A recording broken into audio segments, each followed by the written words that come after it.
Bonjour et bienvenue encore une fois sur ma chaîne pour apprendre facilement le français.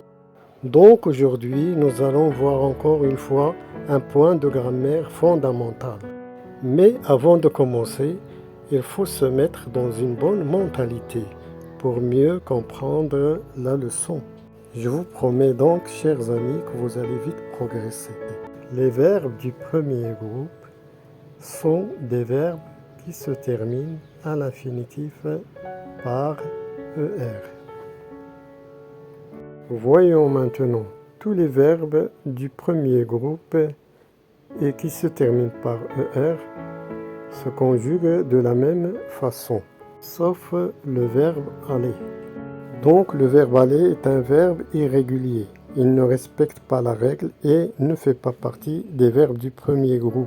Dans l'exemple suivant, il va à l'école, le radical du verbe aller a changé complètement. Prenons comme exemple un verbe du premier groupe qui est totalement régulier, le verbe parler. Dans cette conjugaison, on constate que le radical du verbe parler n'a pas changé. Et les terminaisons sont écrites en bleu. Les verbes du premier groupe ont généralement un seul radical. Toutefois, certains verbes du premier groupe subissent de légères modifications. À titre d'exemple, le verbe avancer. À la deuxième personne du pluriel au présent de l'indicatif. Pour éviter le son K, on a ajouté la cédille à la lettre C. Ce qui nous a donné « nous avançons ». Le verbe manger subit aussi une petite modification à la deuxième personne du pluriel au présent de l'indicatif. Et pour ne pas prononcer « nous mangons », on a ajouté un « e » devant la terminaison « on ». Ainsi, on aura une prononciation correcte. Nous mangeons. Les verbes de type appeler et jeter doublent leur consonne devant les terminaisons muettes, ce qui permet d'ouvrir la prononciation de « et » devant les doubles consonnes de « zel » et de « t ». On aura donc la conjugaison suivante.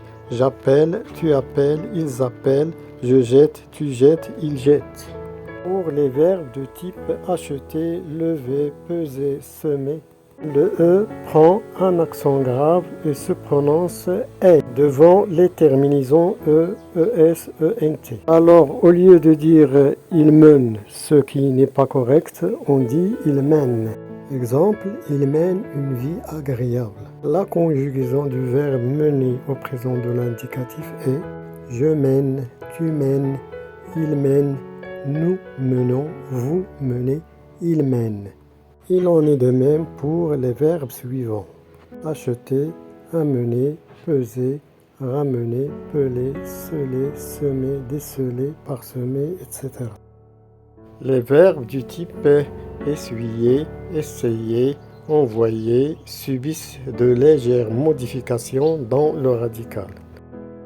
Au présent de l'indicatif devant les terminaisons muettes E, ES, ENT, I remplace Y. Le verbe envoyer au présent de l'indicatif donne j'envoie, IE, tu envoies, IES, il envoie, IE, nous envoyons YONS, vous envoyez YEZ, ils envoient IENT.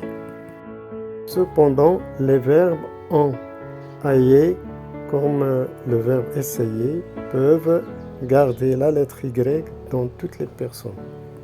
De cette façon, on aura deux possibilités de conjugaison.